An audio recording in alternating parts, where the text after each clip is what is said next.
So, as Dan said, my name is Richard Oram, and I'm the county archaeologist at Oxfordshire County Council. I say county archaeologist. My job title is actually this week archaeological lead officer or lead archaeologist. I think it changes quite a lot, but the role is always known as the county archaeologist. So my talk tonight is going to be looking at how the area along the Ridgeway has developed through time to what we see today. The historic landscape is ever changing, but the Ridgeway has remained a relatively static point within this evolving landscape. And hopefully my talk tonight is going to show how this landscape evolved around and alongside this route along the edge of the Downs.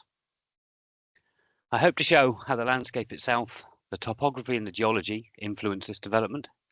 So I'll start with a brief introduction to the topography and the landscape itself. I'll then move on to look at how each period is developed and show some of the sites we found that demonstrate this development. But this is very much a broad brush talk.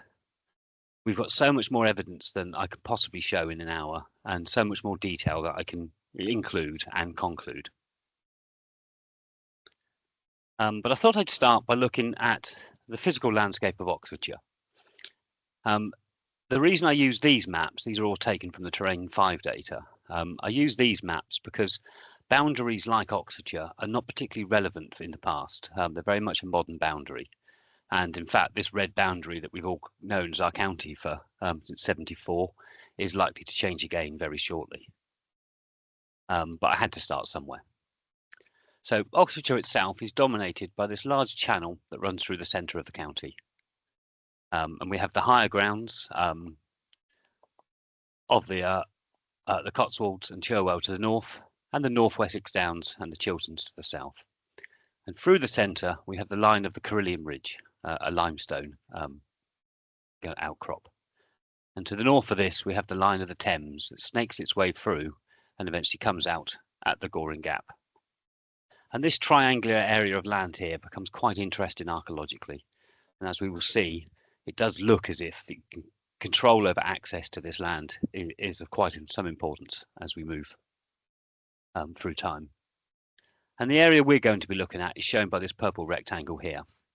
And it sits very, very nicely on a mixed topography, taking in some of the floodplains and some of the downs itself. And so if we have a better look at that. So this is our study area itself, and here is Wantage, sat in and either side of this range of hills, just along the river line running up onto the downs. And Grove is located just to the north on the lower ground. And as you can see from this, we have this varied, three varied areas. We have the upper ground, upper land of the downs to the south, and to the north we have the floodplain. And in between we have this slightly raised area in between, almost like a plateau. So if we have a look at what underlies this landscape, and this is the British Geographical Survey, and you can see these areas to the south, these two areas of green here, are the chalks. And this is what the downs themselves are formed over. And that should be expected from the location of the White Horse, which is just a bit further across. And these are laid down in a shallow marine environment, and they're Cretaceous in date. And then just to the north of this, on this area I've referred to as a plateau, but it's an area of slightly higher ground. And this is the upper greensand deposits. And this is again Cretaceous in date and formed in a similar marine environment. And then slightly later, from an archaeological point of view, during the Jurassic period, we have the Gort and the Jurassic clays being laid down to the north. As we come much later, certainly into the archaeological period, these deposits are overlain by some what we call superficial deposits. And these are mainly led down along river lines post the seas receding. And so to the north, around the Grove area, we have the Summertown and Radley gravels. And in between, along the river lines, these yellow lines are where we have alluvial deposits. We have a number of head deposits, basically slope wash, building up on this middle section. And these brown areas to the south are the clay caps that you find on the chalk. And that's basically what's underlying this landscape. The reason I always start with this landscape is because our modern boundaries, our modern towns and everything would have changed throughout the archaeological period. But this landscape is very much what our ancestors would have known and utilised and would probably recognise today. And although the uses of this landscape has changed through time, the fact that the topography has remained similar is what really gives us the Ridgeway today. So this is very much a varied slice of landscape, hence the title of my talk. So I mentioned the Ridgeway. If we overlay the line of the modern Ridgeway, which is now shown in purple, running along here, we can see that this is located right on the edge of this topographical ridge. And this remains, and hopefully my talk will demonstrate this remains a relatively static feature for centuries in an ever-changing landscape. And the reason it stays the same is that there was no need for it to change. It developed as a trackway along the edge of the downs, and it is still a trackway today along the edge of the same unchanged downs. So what do we know? We're going to now start to look at how this landscape's been utilised. Now, our archaeological evidence for this area comes from a variety of sources. We have crop marks seen on aerial photos, modern data such as LiDAR, which is what these 3D models are taken from, a large number of find spots, and an awful lot of field work. A lot of this has been research excavations by academics over the last 150 years.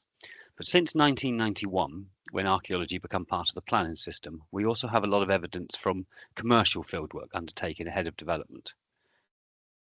And these polygons you can see here in the green, the blues and the oranges are where we've been consulted on planning applications and asked for fieldwork. So this is sites I'll be talking about later will be Crab Hill, the Williams sites. We have some sites at Grove Airfield, as well as a large linear pipeline that was dug for Thames Water, which is known as the Childry-Warren pipeline. And obviously you will notice that there's very few of these large developments being undertaken along the Ridgeway, which is a good thing for the Ridgeway and the Downs, but it does limit and maybe bias about where we find things. But this is very much a case of what we know so far, and I'm not suggesting this is the full picture by any means. And this is only an indication of where we may find further sites. There is still much more to learn. So I'm not going to go into too much detail. It is merely to give you some background information and then hopefully show you some interesting pictures of what we found and how it relates back to the Ridgeway. So archaeologically, our occupation in this area certainly starts in the Paleolithic. We haven't actually got much evidence for this particular area, but we do have Paleolithic evidence in the county as a whole from about just after 500,000 years ago. And this is mainly found in river terrace deposits, which, as you've seen from the geological maps, we don't have that many of them in this area. But we're looking at starting with probable seasonal hunting and fishing, possibly coming in between glaciations, and originally starting with pre-Homo sapiens, probably a Homo heidelbergensis, which then develops through time, along with as the climate and landscape changes.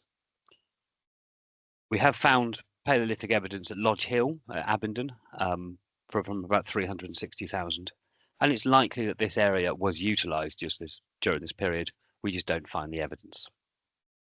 But this continues into the Mesolithic, and activity has been recorded in this area.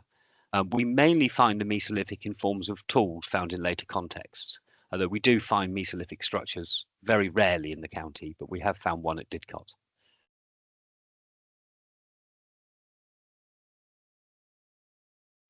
If we move on to the Neolithic, which is roughly starting around 4000 BC, this is the first real period we find regular cut features from. So this is normally associated with the introduction of pottery and the domestication of animals and crops. But the situation's not quite this simple. These often take a long time to actually start to be seen in the archaeological record. And this is also the period when we start to see monumental constructions, often ritual in nature, such as cursuses, henges, and causeway enclosures, as well as long barrows. So in our particular study area, we don't have any of the former, but we do have a record of a potential long barrow down on the slopes on the southern side of the hills and the downs. just to explain the colours on this slide, because this will run throughout the talk, the blue points are where we've just found individual finds, and the red sites are where we've actually found archaeological features. And the archaeological features we normally find from this period are most typically in the form of pits, containing pottery and flint tools, and from, as I mentioned, residual finds in later features. As you can see from these, just about most of our points have been found on these areas of slightly higher ground. There are some sites on the flatter ground, but on the whole, we're finding them on the higher ground and quite often associated with these river lines that you can see on the LiDAR. But we did find one site of particular interest, which is this point here in the centre, and this was found along the Childrey-Warren linear scheme. As I said, this was a pipeline, so the excavations were in a very narrow footprint, but it did cut across a large amount of the downs. Although it was a linear footprint, this area was slightly larger as it was stripped for a compound. And what they found was a series of tree throw holes. These looked to be what were originally the root bowls and the holes left from removing trees. The dating is quite difficult for these, but they only contained late Mesolithic flintwork. And so it suggested that these are actually evidence of the clearance of the land in the late Mesolithic, early Neolithic. Quite often suggested for farming, and we do find that in places such as Bicester. But on this site, it could actually be for settlement, because following the excavation, when they were doing the post decks, they actually identified these two potential rectangular structures. These are about 9 meters by 6 meters, identified by post holes forming rough rectangles. Evidence for structures from the Neolithic is very rare, but these only contained artifacts consistent with an early Neolithic date. And they do have parallels with other early Neolithic structures found elsewhere in the county and the country. And it is quite difficult to think of what else they could be where we didn't find any pottery. Such rectangular structures don't come up for many hundreds of years, or maybe over 1,000 years later. And so this is thought to be evidence of potential Neolithic occupation on the site. Along the line of this pipeline, we did find other pits containing flint tools, along with cores and waste flakes, suggesting that flint knapping is taking place. And these covered the period from the early Neolithic right through to the end of the Neolithic, including one pit which had quite a quantity of late Neolithic grooved ware. We also found evidence within these pits the sort of animals they were using, and we find wild animals, including auroch, as well as domesticated pigs and a cattle bone. And this is an example of one of these tree throw pits. The actual Neolithic pits themselves are normally slightly smaller and slightly squarer sides. So what we're seeing here, though, is potential evidence of the landscape first being cleared and utilised for farming and settlement within this period, although this is likely to have been a slow and small-scale development. As we move on to the Bronze Age, and this period is most commonly associated with the introduction of metalwork and round barrows, although the barrows could actually be seen as the very last phase of the Neolithic. Metalwork is actually very rare in this period, however, but we do actually find barrows, and we find quite a lot of barrows. So these brown points here are where we found barrows, and these are certainly favouring the higher ground.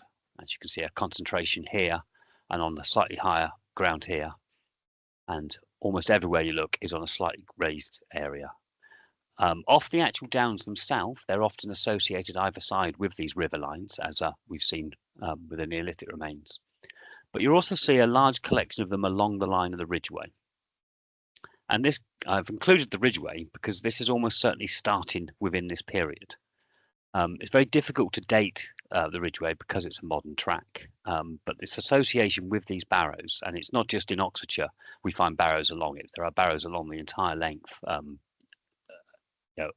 in many areas, and it almost is a bit of a chicken and egg situation. Although for any archaeologists out there, the answer is the egg by about 300 million years. Is the Ridgeway being formed there because of the barrows, or are the barrows being put there because of the Ridgeway, or are they both simply being formed along the edge of the line? Certainly these barrows were designed to be visible and obviously access through the area would increase that visibility.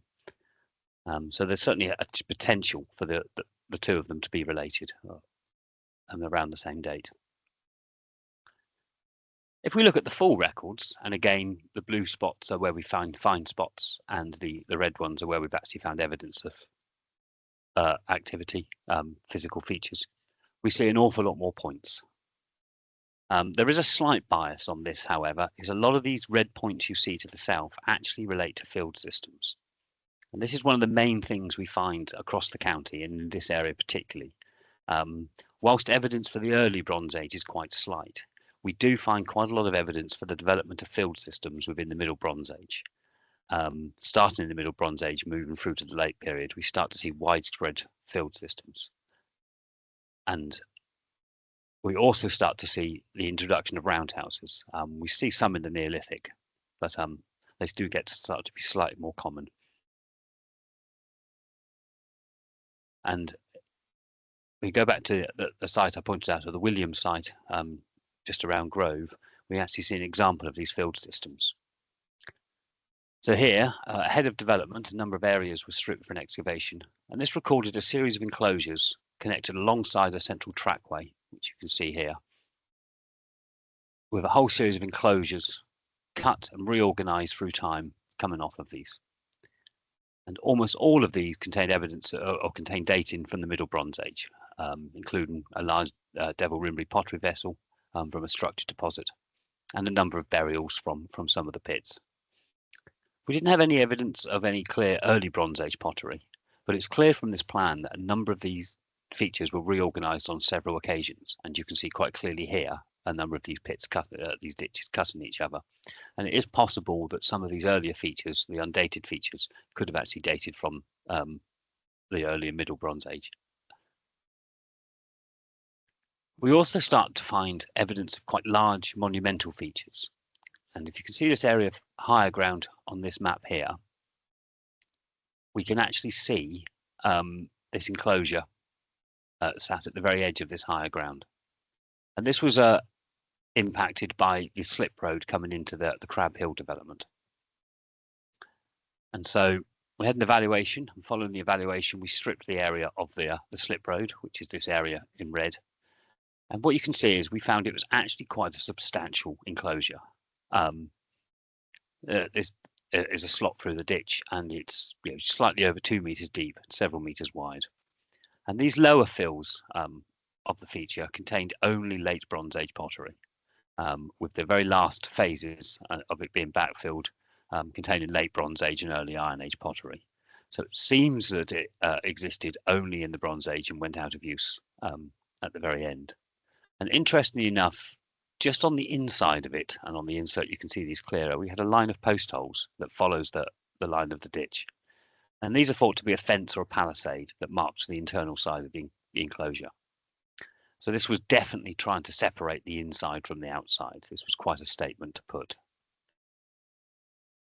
Interestingly enough, we know it had gone out of use by the Roman period at least, because there was a Roman or early Saxon burial cutting through the top of the fill of the ditch.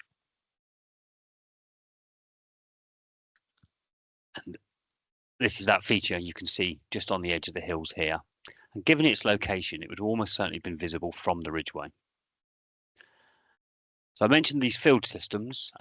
These are actually recorded, these crop marks from the National Mapping Programme run across the entire Lambourne Downs, and have always been assumed to be Celtic or late Iron Age, early Roman field systems. But actually we're starting to build up a picture of evidence that suggests that these are actually starting in the Bronze Age.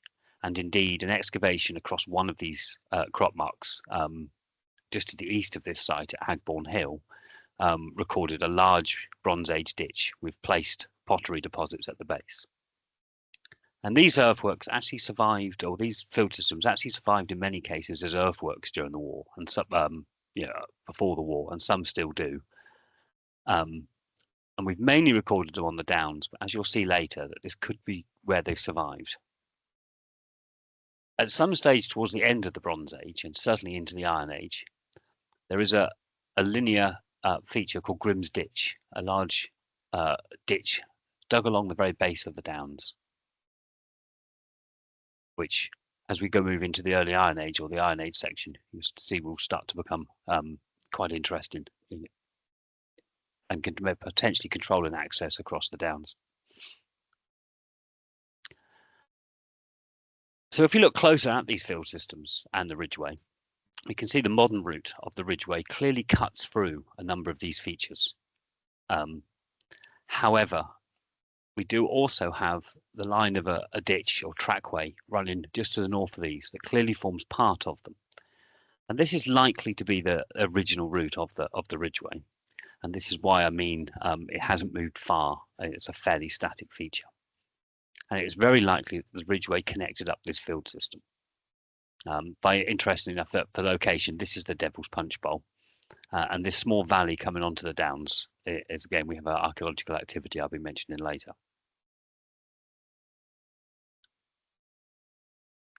So as we move into the Iron Age, and this is most famously associated with the introduction of iron, which again actually takes some time to develop, and hill forts. And we do have a hill fort immediately north of the downs, north of the Ridgeway, sorry, on the very northern edge of the downs. Actually, as with the Bronze Age, the period of the Iron Age is actually can be problematic, and it is sometimes actually easier to see it as the late Bronze Age, early Iron Age, the Middle Iron Age, and then the late Iron Age, early Roman. They seem to have more in common with each other. But as you can see from these points again, an awful lot more activity. Still a lot of these southern ones relate to these field systems, but we are finding quite a substantial area of settlement as we move through the landscape. This is partly because during this period, cut features become very, very common. Roundhouses start to become quite common, often clustered into larger villages, and these contain frequent pits with pottery. Metalwork is actually fairly rare into the later part of the period, but this is because it was unlikely to have been thrown away as often. Certainly with the iron and bronze, it's much more repairable and reusable. And again, you can hopefully see a concentration of these features are quite often associated with this higher ground, particularly around these river lines. The hill fort itself is located very, very nicely just north of the Ridgeway, and this is obviously Sexbury Camp. And actually, the relationship with hill forts and the Ridgeway is quite interesting. So here's the line of the Ridgeway running through the county, and this pink line here is the Grim's Ditch I'd mentioned earlier. We have other hill forts along the line of the Ridgeway. This is Uppington with Rams Hill, and then we coming down we have Blueberry and Bowsdown. And here on this triangular section of the Goring Gap, just to the north of that, we have the Snowdon Hills. And as you can see, the other hill forts are located along the higher ground, particularly along river lines. And it does seem to suggest that these hill forts are having a function of trying to control access through the downs and the Goring Gap. And obviously the Ridgeway forming an important network or link in this network. So to actually have a look at some of these features, this was the site of Crab Hill, and again it sits on this area. This is Wantage, just under here. You can see the name there, and this sits on the area of higher ground just between Wantage and Grove. And we had some crop marks on the site already, and this is the site of the Bronze Age enclosure. So we had an evaluation. This is only one phase of the evaluation, and this confirmed that there were two areas of activity. It actually recorded the earliest archaeological remains, residual early prehistoric work flints, and a small assembly of Bronze Age pottery, suggesting there's activity in the area, but no real sites from those periods. But if we start with the northern one of those two sites, what we did find was a considerable number of ring ditches, roundhouses. Starting in the earliest Iron Age, starting around the 8th or 7th century BC, we had at least 6 post-built roundhouses. You can see these in this slightly greenish colour, and this is one of the post-built roundhouses, and there's one here, along with 6 drip-gullied roundhouses, these ones here, and a series of linear pit alignments. These were all dated, contain quite a lot of pottery. We also found some 4-post structures, which are also always assumed to be granaries. and at least 9 pits in addition to these two, some of which included burials. By the Middle Iron Age, this had grown quite substantially. We have at least 15 roundhouses, and these are shown in this greeny blue colour. And so the site's been reorganised by this stage, and you can see a number of these are actually overcutting earlier roundhouses. Interestingly enough, by the late Iron Age, we only had one feature positively dated, and that's this blue one here. And this has a substantial enclosure, probably for a roundhouse. And it's interesting that we only have the one. And we'll see on the southern site that the late Iron Age, there is certainly a change. It could be that some of these other houses stayed in use. We do have a number of undated features or features that could be only dated to the Iron Age in general. And then here we have, this is one of the ring ditches during excavation and a couple of the pits we find. So quite shallow pits. And this is a drone shot of part of the site. This roundhouse here is this one here. And this is the late Iron Age one that is here. If we look on the southern site, and this plan is slightly different on this occasion because they've only phased one phase. This is the late early Iron Age to the Middle Iron Age. 2 reports from the same company on the same site, and they're both very different, sadly. But basically what we found here, we had early Iron Age settlement. This roundhouse here was early Iron Age, and there was a number of pits in this area that from the earlier Iron Age. Most of the activity dates to this period they've defined as late early Iron Age to Middle Iron Age. And this is what is shown in orange here. And this, as well as these roundhouses you can see, including quite nice post-built ones. And in fact, here's a photograph of that during excavation. We also start to get these sinuous enclosures enclosed in these roundhouses. Again, with 4 post structures and a considerable number of pits, which you can see. Absolutely no evidence of the late Iron Age on the site at all, and it seems to have just stopped sometime in the later section of the Middle Iron Age. This is one of the burials we found in one of the pits.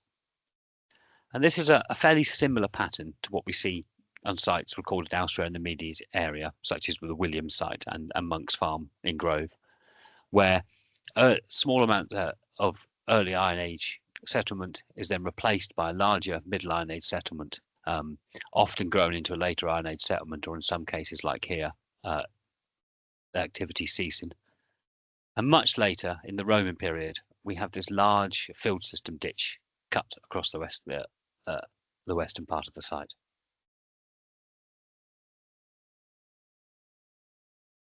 We also found Iron Age evidence on the Childry-Warren pipeline. This was the size of the enclosure we talked about before, but it also had Iron Age remains, and we also found it right at the very start of it. But most interestingly, we will move on to, is we had a nice Iron Age site just on this valley coming next to the Devil's Punch Bowl, close to the Ridgeway. But I'll start by looking at these 2 sites. So this section here was from the very northern part of the pipeline, and as I said, it was a linear scheme, so only a very narrow area was excavated, which does limit how much information we can get. But what we see here is these late Bronze Age, early Iron Age field systems, which are then later reused with pits cut into them and probably settlement going on.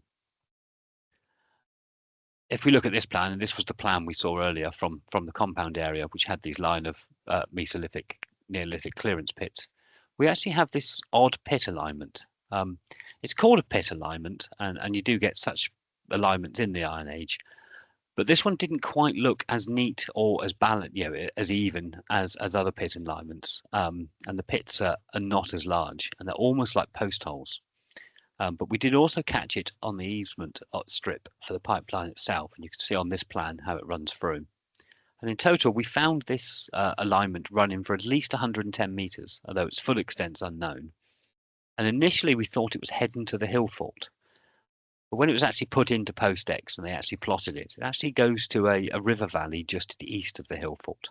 And so it may actually indicate that this was a trackway of some description, may indicate a route towards the valley up onto the downs, which could then suggest movement onto the Ridgeway itself. You can just, this picture isn't very clear, but you can just see, this is this section here, you can just see the line of these post holes. And this is the size of them with some of the pottery we found in.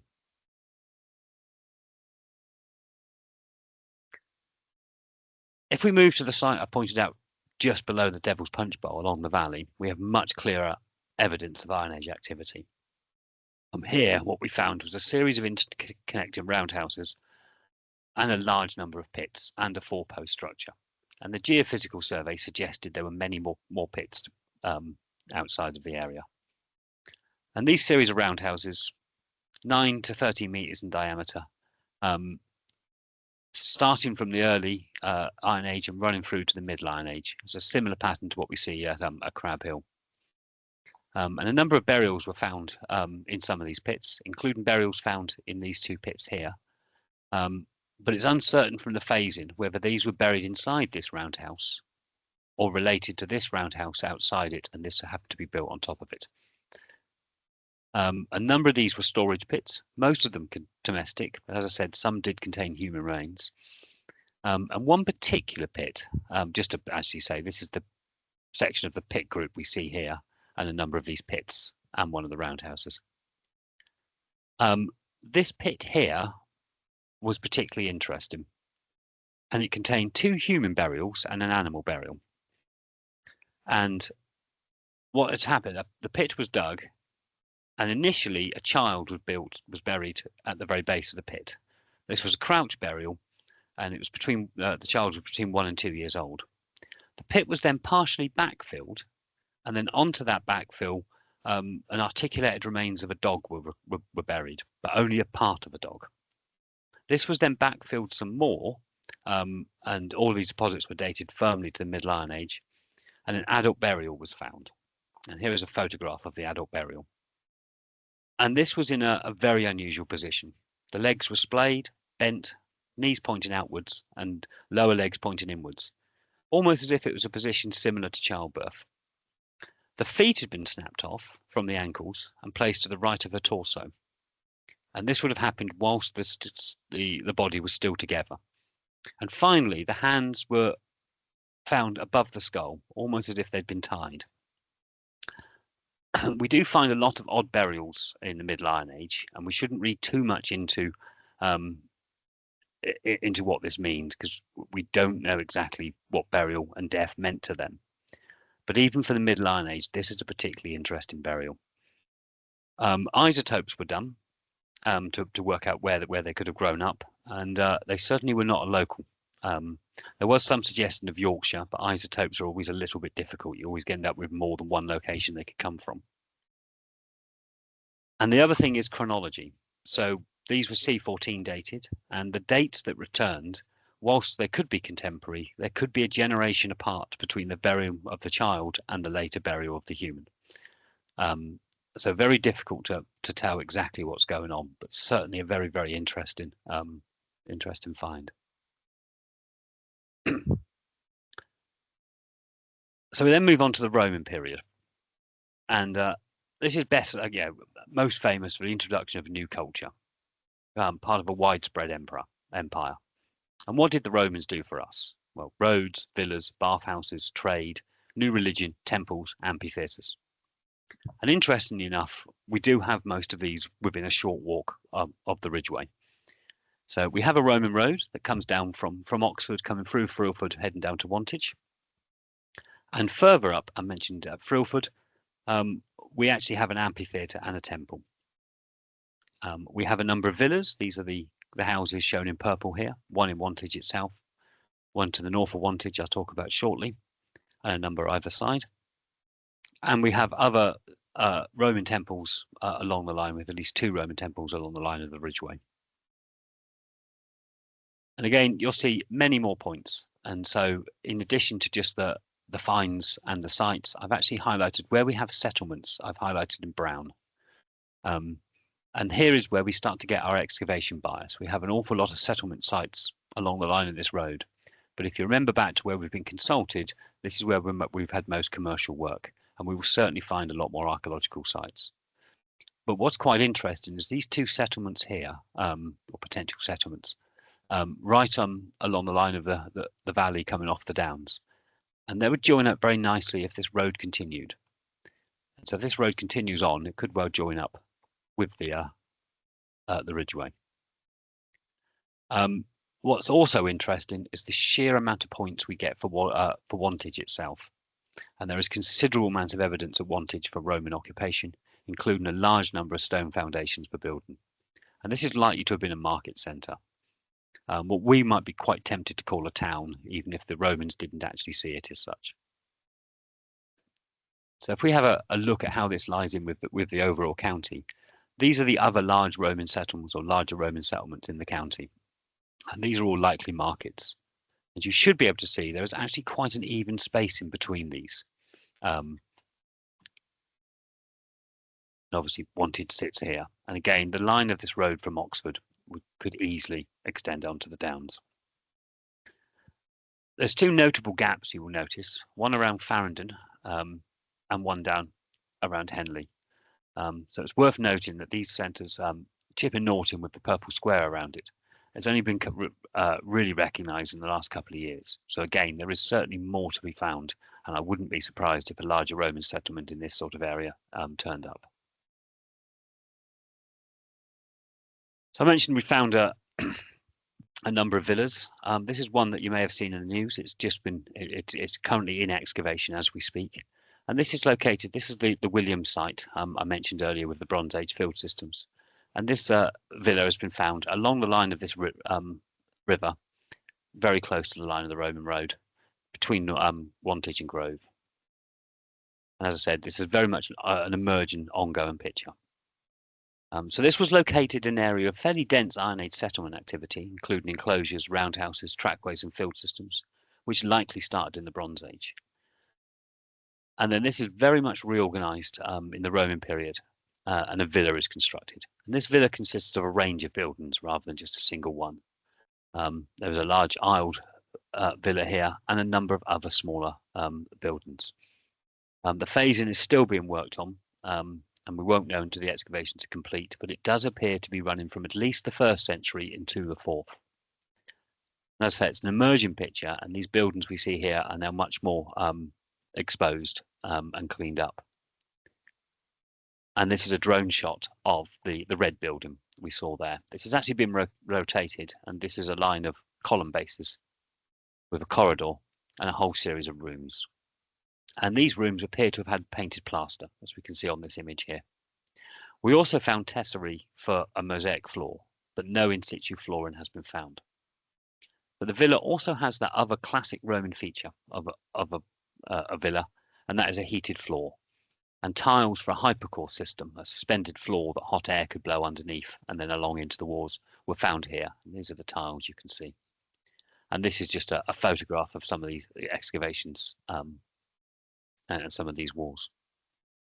I did suggest that this could be slightly beyond the Roman period, and this buckle was found, which has been suggested is dating to the 4th and 5th century, and possibly has military links, which does suggest that the villa could be extending slightly beyond the classic end of the Roman period, and could be going up as late as 450, even slightly beyond. I mentioned it was part of a larger complex, and for scale, the villa itself is this area here. And these are the other areas as part of the development that have been excavated. Although it's hard to see at this scale, you can see there was a large trackway running up through the site, stemming off, coming off from which this organised field system. And it's always difficult to tell what they were using fields for, but a number of corn dryers were found on site. We've actually found a number of corn dryers in the area with evidence of corn, quite often with evidence of malting. And there is some suggestion that rather than just growing drying grain, these could actually be malting kilns for producing beer. One slightly uncommon find, however, were a number of rolled pieces of lead that were found across the site, not just in one location. These were initially thought to be related to curse tablets. It was quite a common thing to write your curses out on a lead tablet and deposit it at a museum for the gods to read. None of these are inscribed, however, and it could simply be a way of storing lead for other purposes. Lead would have been used throughout the villa and for plumbing, as well as to make brooches and other items. Within one of the buildings, however, which was very unusual, the square building here, there was a hearth at one end. And these two white areas you can see on the hearth here and here were actually spilled lead. It was very clear that this was actually being used to mount the lead. There was some suggestion, there's a number of suggestions for this. It could be that they're producing lead items for the nearby temple, or it could be that this was built in order to help construct various phases of the villa. It's even been suggested that this was set up after the abandonment of the villa to help reclaim the lead. Although this is, given how neatly this feature sits in this building, this is quite unlikely in my mind.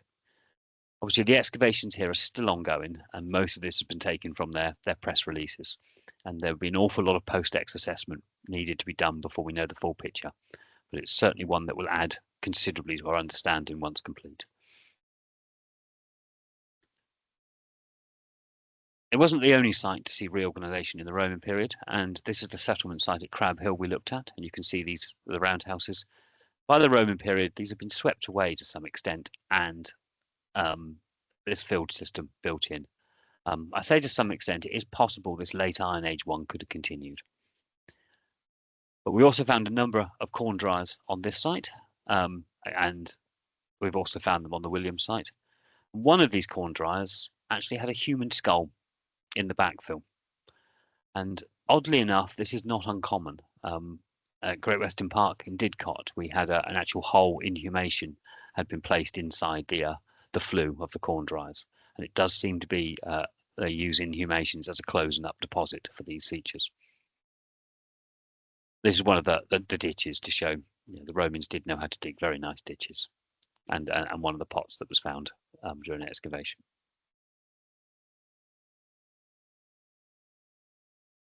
We also see a lot of evidence of this change in landscape on the Childry Warren pipeline.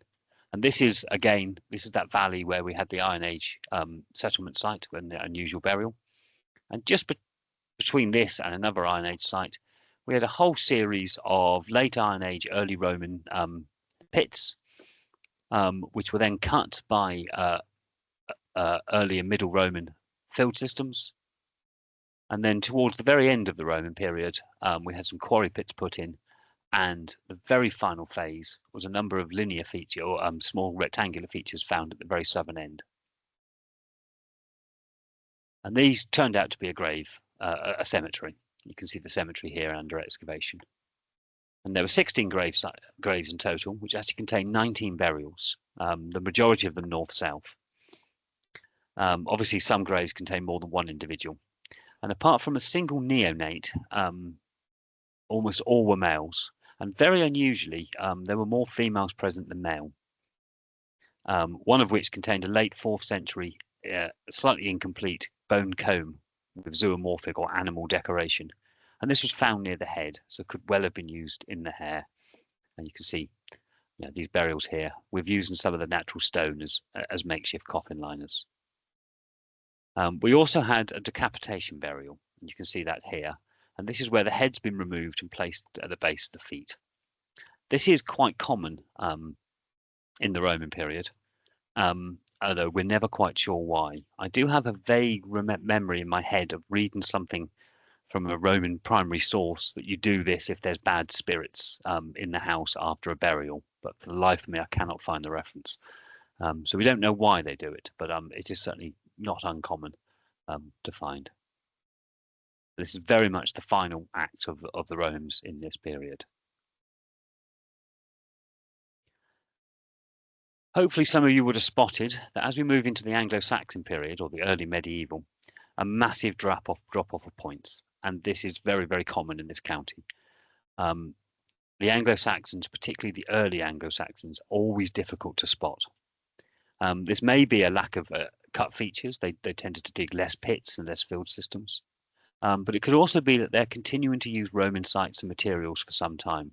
We do have pottery production in the county, and we have no idea when that finished. So some of the earliest Anglo-Saxon remains may still be using Roman pottery. We do, however, find a number of sites from the 5th and 7th century, which we'll look at. And it is clear that settlement continues at Wantage. And Wantage becomes the site of a minster, probably from about 650 onwards. One feature we do see in the early medieval period is cemeteries, and we do have a number of these cemetery sites in purple. And most of these we found are on this bank of slightly higher ground, slightly off the downs. We do find two reused features. So there's a Saxon burial at the hill fort. There's also a Saxon reuse for a burial of a barrow. So we know that the Ridgeway is being in use in this period. We also find a number of find spots from Saxon material along this. Towards the end of this period is really when most of our modern towns and villages start, 10th century onwards. One recent suggestion is this area in green, this large enclosure.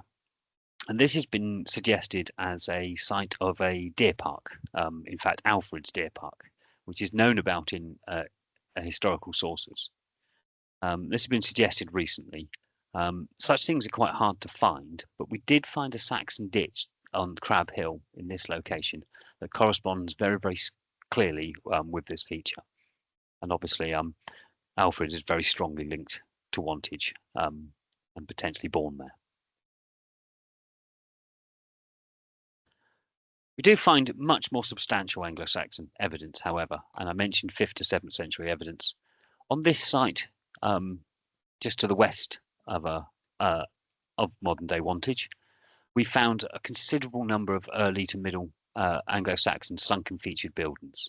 So these are rectangular pits with a post hole at each end, which would have held a structure. I always like to see them as kind of a wooden version of a ridge tent.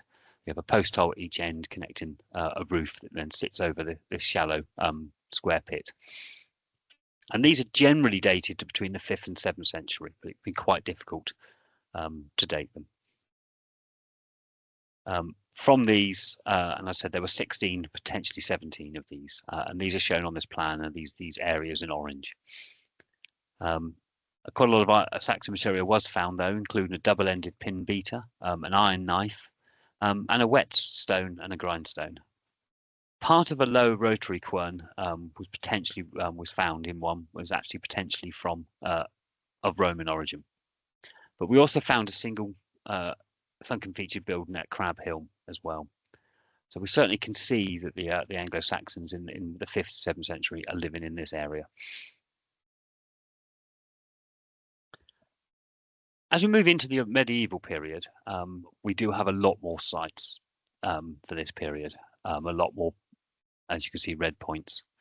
These ones here actually are all related to a series of lynchets that have been found along the downs. They're undated, but assumed to be medieval. And one thing we do find in the medieval is we find a lot of evidence of their field systems. And you can see here there is the National Mapping Programme mapping the ridge and furrow that has been recorded. And as you can see, this is mainly surviving on the flatter ground. You would expect that archaeology in this period would jump massively for excavated sites, but most of our towns and villages are settled within this period. And so the medieval evidence of this development has been truncated by many, many later developments. And so the evidence is quite fragmentary.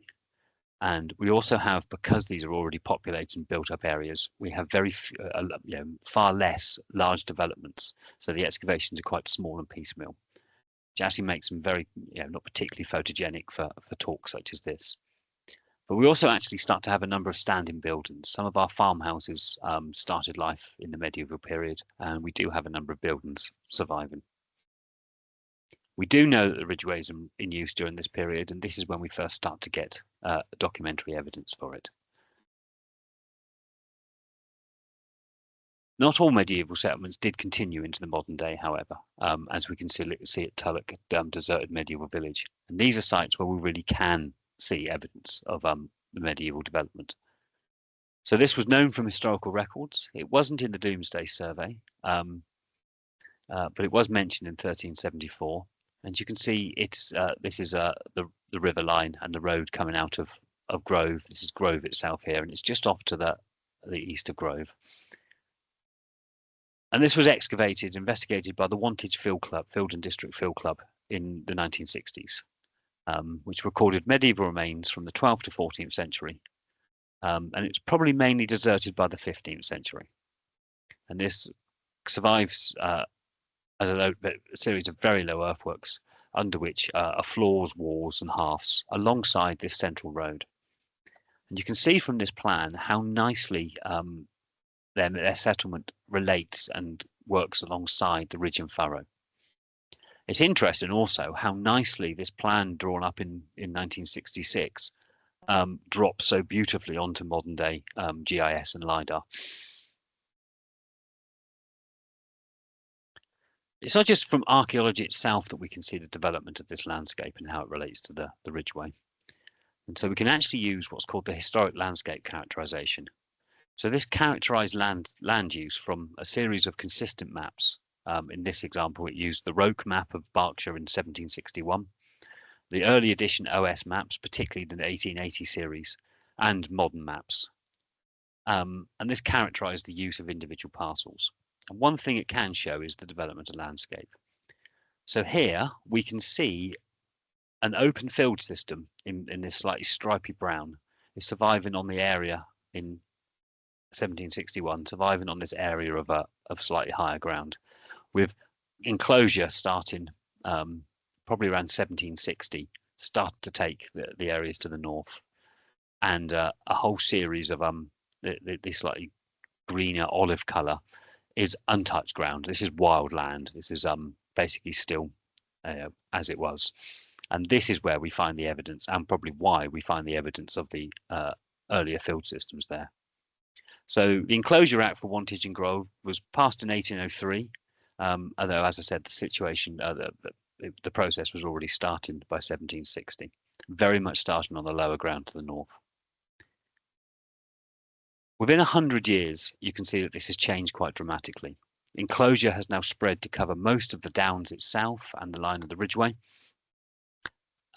And the open field systems is now reduced to just this area north of the Devil's Punch Bowl, and the unenclosed rough land is just a couple of very, very small areas, particularly around the Devil's Punch Bowl. By the time we move into our 20th century, so this is a snapshot in time from 2014 when the maps were taken, you can see a great deal of change. Our towns itself have all expanded. There's Grove and Wantage, and you can see that all of the open field systems are gone, and our unenclosed ground is now just the Devil's Punch Bowl. And enclosure has taken over most of the land. And indeed, even the earlier enclosures have now been reorganized into modern enclosures.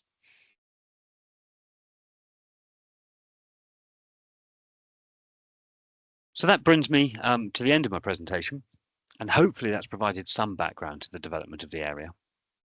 This was only a very broad brush talk, and far more has been omitted for time than I could have possibly included. But basically, the land around Wantage and Grove to the north of the Ridgeway has been utilised since at least the Neolithic, with some evidence that it had been utilised earlier. This Neolithic settlement is likely to continue throughout the period, and the downs themselves become an important focus of early Bronze Age ritual activity as seen from the barrows. And from the Bronze Age at least, there's been a trackway along the top of these downs used to access this landscape. The increase in field systems from the Middle Bronze Age onwards, becoming extensive by the Iron Age, seem to appear to respect the line of this ridgeway. And by the Iron Age itself, we see evidence of these fields, enclosures and settlements being expanded and reorganised. But the line of the Ridgeway continues with very little change. See quite widespread landscape changes in the Roman period, and these sites develop into fairly substantial settlements, while other settlements are abandoned and reused for enclosures and field systems.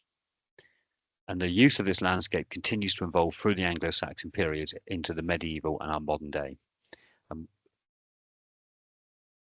Reuse of the monuments such as barrows along the Ridgeway in both the medieval and the Saxon period do demonstrate its continued use, however. The medieval open field systems and ridge and furrow are still to continue to respect the Ridgeway, And as we move into enclosure, it's during this enclosure period that the line of our modern ridgeway is fixed. But as we've seen, it's unlikely to have moved far. So from the Bronze Age at least, the ridgeway appears as a relatively static access route across this evolving landscape. And it's not really surprising, as the topography it follows changes very little in this period, despite the scale of the change in use of the landscape around it. So thank you for listening. Are there any questions? Well, thank you for that, Richard. That was amazing, fantastic, really interesting. Thank you. An awful lot of fantastic information, amazing current and recent examples as well that otherwise we wouldn't know about at all. So thank you. I do love the Iron Age, clearly designed to terrify and confuse modern day archaeologists. Yes, yes. While we're waiting for some questions in the chat, and there's an awful lot of people saying they like the talk, Richard. Do you mind if I ask a couple of questions? No, go for it. Archduke Franz Ferdinand. Okay, one day that is going to be the answer to a question. Banana. But it's probably not a fair question actually to start with. But the pit alignment at Childry Warren. Yes. It looks like a bit like a stone row on Dartmoor or something like that. Do you think it's operating the same function but just made out of wood, tree trunks instead of stone? Yes, actually, I wish I'd used that example. That's much more so than it being a traditional pit alignment that we see, which are often seen as maybe a ritual boundary. This one, the post, they were more post holes than pits, and they weren't as normally when you get a double pit alignment, they're very, very clearly paired, whereas this seemed to be a lot more haphazard. So I think it is kind of operating. I'm not even sure they would have needed big posts. It could just be a small token thing just to mark the line of it. But it's interesting that it does seem to head to one of these low valleys coming off the downs. And so this is where I say there's more to be learned. I'm sure as we do more archaeology in this area, we will find a lot more settlements. And I'd be very surprised if a lot of them aren't linked to these river lines coming off the downs. That's really interesting. Thank you, Richard. Just got a question from Alison. When do you think most of the downs lost their trees? Sorry, you can see it. Very interesting thing. I did actually trim my talk slightly for length, and that was one of the bits that cut out. So one of the general theories at the moment is that climate change in the Mesolithic actually led to the increase in trees and a lot more tree growth. And at the end of the Mesolithic, we do start to see then the clearance. I would be, with the scale of the field systems we find, I would be surprised if that clearance wasn't basically complete, mainly complete for this area by the Middle Bronze Age and into the Middle to Late Bronze Age, would be my feeling, because of the scale of these field systems we find and the range of settlement sites. Thanks, Richard. A question from Tom. Don't know if you can see yeah. that. That is a very interesting question, and one that we're not in. Well, it would have changed through time. So certainly by the end of the Mesolithic, most of it would have been. The downs themselves, I'm not quite so sure. I think a lot of it, certainly the lower ground would have been, but there would have been quite large areas open, or assumedly. The problem is we rarely. This is where archaeology, we're starting getting into the Mesolithic. This is where archaeology and geology and paleontology meet, and we don't really find the level of detail to be able to say how much of it was extensively wooded. But I'd be most of it would have been, I'd have thought, but the very higher bits of the ground could well have been open grassland. We know parts of Salisbury Plain were probably always open plain, and it is kind of tempting to see the downs in that way. But that lovely scientific answer, we simply do not know. I'm afraid. Thanks again, Richard. And thanks for putting everything in the Ridgeway in context of that wider landscape. It's really important. It's really interesting. Thank you. But do you think it's likely that the Ridgeway ran through the hill forts of Uffington and Sexbury? and it's just changed alignment over the successive centuries? Certainly Uffington, there's a lot to suggest it does. It's its location. Salisbury does seem to be a bit. It would be quite a twist to come off it, and there doesn't seem to be much. From the archaeology that's been done there, there doesn't seem to be a huge amount of evidence to suggest it did. So I think it may vary, and a lot will come down to how we see the role of the hill forts. And to some extent, was Uffington ever completely finished? Certainly, we know Rams Hill probably wasn't completely. But no, it's very difficult to tell. But I certainly Salisbury, I think, probably sat north of it. I think looking at the crop marks there, that seems to be its in its location. It seems to be further across that it shifts slightly. It does seem to shift back more as well, rather than shifting forward. We've got a question from Paula in the chat, Richard, if you can see that. Oh yes, sorry, I actually meant to mention that, Paula. Yes, it was a woman. Although some interesting traits, it did have obviously archaeologists initially sex skeletons based on traits, the position of the pelvis and things like that, and the pelvis was certainly looked as if it was female, but the stature, they were quite tall for an Iron Age woman, and the face had some characteristics that could be seen as male. So they actually went and did peptide analysis, which can actually tell you much more accurately the sex, and it was found to be a woman. But it was noted in the report that their unusually tall stature and potentially quite masculine features could have singled them out, but it was kind of more just supposition, really. Kate, yes, exactly. And sorry, one more for me, just while we're waiting. The second floor buildings at East Challow, I don't suppose they're anywhere near Callow Hill, Roman Villa. Are they any sign of continuity between the end of the Roman and the beginning of the early medieval? So nothing immediate, nothing obviously from that was found on the site, but it certainly is a potential. I'd have to go back and look at the records. I don't think we found much. As you know, we rarely find the dating specific enough to show that there isn't a gap. I mean, my feeling for most of these is where you have two sites fairly close to each other from different periods, is that people are sliding slightly across the landscape rather than abandoning it completely and moving back. It's like with the Crab Hill sites and the hiatus in the Roman period. I don't think the people just disappeared. I think they probably relate to the people we find that we consider early Romans in another nearby location. Thank you. And the Crab Hill stuff is amazing. And do you think the twofold question? This is really cheeky. Firstly, is there any indication, apart from the depth of the ditch, that the enclosure at Crab Hill was defensive? And secondly, the topography of where those settlement sites are in the Bronze Age is there's a cracking view across to a great big long stretch of the Ridgeway and out looking out over the Vale. And do you think that's key to the location of that settlement? I do, yes, and I certainly think it's defensive. The scale of that ditch, it's not the easiest geology to dig through either. That was a monumental effort, literally. And the palisade, the evidence for the palisade is just the icing on the cake, really.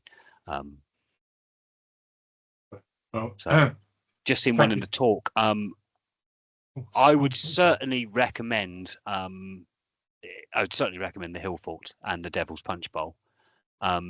And actually, if you've got the time on foot, go into the Uffington car park, looking at the White Horse and walking down to Wayland Smithy is an absolute classic.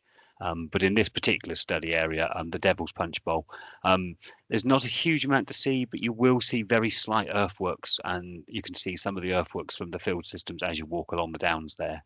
But you can also see quite a range of the villas and just the general topography, not the villas, the barrows and the general topography of the area. Very well. Thank you very much, Richard. That's been brilliant. I'll let you have your Um, evening back now. Well, I'm just going to pick up Wendy's site. Oh, I missed another one. Sorry, Wendy. It is getting towards the end of its excavation. It's been going on for about 2.5 years. It isn't sadly open to view. We have tried to push the developer for an open day, but sadly, they keep raising health and safety.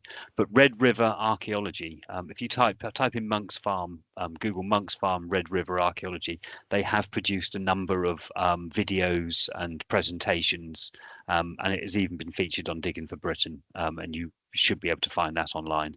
So although we can't get people onto the site to show them, if you're in the area, however, there is a footpath that runs between two parts of the site. It's all fenced off with Harris fencing, but you can quite often see through into the excavations. It is shielded if they find human remains, which has happened, and they do cover them up then. But most of the time, you can walk through the footpath that runs between the sites. Well, thank you everybody for listening to Richard, and thank you, Richard, for oh, is there one last one?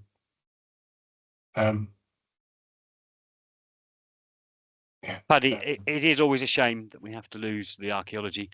Although, obviously, from a personal opinion, it's actually, it gives us the one opportunity we have to record this. So, although we're losing the archaeology, this is why I push so hard for public benefit and why we do talks like this, because the only balance to losing the archaeology is that we can make the information from it public, to be appreciated by a greater number of people.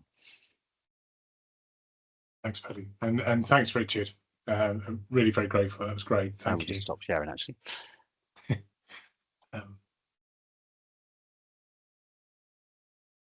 Okay. Well, thank you very much for having me.